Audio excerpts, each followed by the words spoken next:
آج ہم بات کریں گے خلافت عثمانیہ کے زوال کے بارے میں، جس کی سرحدیں 3 بریعتوں تک پھیلی ہوئی تھی، جس کی بنیاد ارطغرل غازی کے بیٹے عثمان نے رکھی۔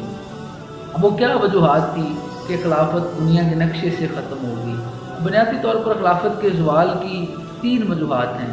سب سے پہلے خلافت عثمانیہ کا نظام تعلیم تھا۔ نظام تعلیم اس قدر کمزور اور ناقص تھا کہ 1914 کے ایک سروے کے مطابق صرف 10% لوگ پڑھ اور لکھ سکتے تھے۔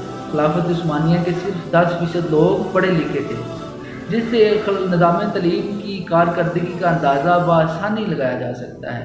نظام تعلیم اور تعلیم جو کہ ہر معاشرے کی معاشی اور معاشرتی ترقی میں اہم کردار ادا کرتی ہے، اس کو خلافت عثمانیہ میں مکمل طور پر نظر انداز کیا گیا، جس سے خلافت میں نہ تو اچھے انجینئرز پیدا ہو سکے، نہ ڈاکٹرز اور نہ ہی سائنٹسٹ۔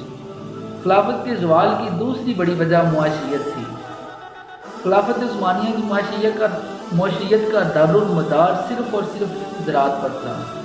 خلافت 16ویں اور 17ویں صدی میں اپنے عروج پر تھی اور اسی دوران یورپ میں صنعتی انقلاب برپا ہوا، مگر خلافت عثمانیہ نے صرف زراعت پر اکتفا کیا، جس سے یورپ صنعتی لحاظ سے خلافت عثمانیہ سے بہت آگے نکل گیا، اور زراعت صرف واحد ذریعہ تھا خلافت عثمانیہ کی آمدنی کا، جس کی وجہ سے خلافت کو اپنے اخراجات کے لیے قرضے لینا پڑے، جس سے جو معاشیت تھی وہ مزید کمزور ہو گئی۔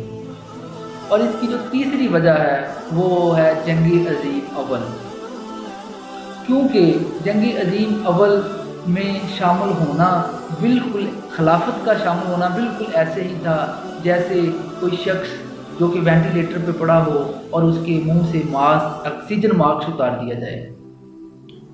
خلافت کے پاس نہ تو ایک مضبوط معاشیت تھی، نہ ہی ایک مضبوط آرمی تھی، اور نہ ہی اتنا سرمایہ تھا کہ جو آرمی تھی اس میں اچھے لوگ اور قابل لوگوں کو ٹرین کیا جاتا اور ایک اچھی آرمی تیار کی جاتی، جس کی وجہ سے خلافت عثمانیہ کا جنگ عظیم اول میں ہارنا تو پہلے سے ہی طے تھا، کیونکہ ان کے پاس نہ تو وسائل تھے یہ جنگ لڑنے کے لیے اور نہ یہ اس قابل تھے۔ ایک تو ہوتا ہے نا کہ وسائل نہیں، دوسرا یہ قابلیت بھی بہت میٹر کرتی ہے۔ نظام تعلیم کمزور ہونے کی وجہ سے لوگوں میں وہ ایک نئی سوچ ہوتی ہے، جو نئی ٹیکٹکس ہوتی ہیں، وہ آرمی میں بالکل بھی نہیں تھی۔ اس وجہ سے جنگ میں جب خلافت عثمانیہ کو ناکامی ہوئی تو شام اور عراق وغیرہ کے علاقوں پر جو برطانیہ اور ان کی الائیڈ فورسز تھی ان کا قبضہ انہوں نے کر لیا۔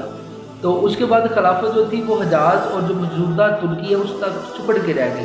پھر حجاز میں ابن سعود جو کہ ایک تاجر تھا، اس نے بغاوت کر دی خلافت کے خلاف، اور خلافت پہلے بہت کمزور ہو چکی تھی، اس لیے خلافت ابن سعود کا مقابلہ نہ کر سکی اور ابن سعود کے آگے انہوں نے گھٹنے ٹیک دیے، اور سعود نے حجاز کو، جس کو آج کل سعودی عرب کہا جاتا ہے، اس پر ایک سعودی عرب کے نام سے ایک نئی ریاست قائم کر دی۔ اس طرح خلافت صرف ترکی تک سکڑ کے رہ گئی۔ اس کے بعد ترکی میں کمال پاشا اتا ترک نے ایک فرضی آئین نافذ کر کے، ایک عبوری آئین نافذ کر کے جو خلافت تھی اس کو ختم کر دیا، اور خود جو کہ موجودہ ترکی ہے اس کا صدر بن گیا۔ اس طرح خلافت کا دنیا کے نقشے سے خاتمہ ہوا۔